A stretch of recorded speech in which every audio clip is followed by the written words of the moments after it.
If you want your garden to truly wow, flowering shrubs are your secret weapon.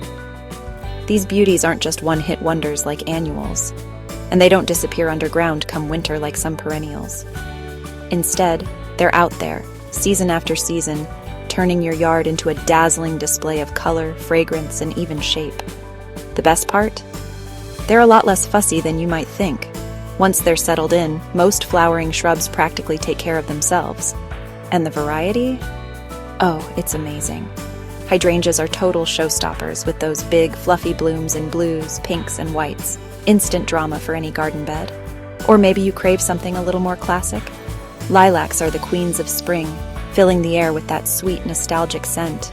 And if you've got the right soil, azaleas or rhododendrons explode into color like fireworks, especially in spots with acidic earth. Now, if you want blooms that just keep coming, don't overlook repeat performers like roses or crepe myrtles. They'll light up your space all summer long.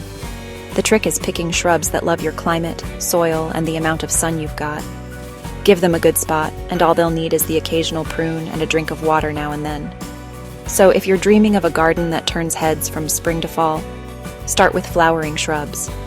You'll be amazed at how much life and color they bring, no green thumb required.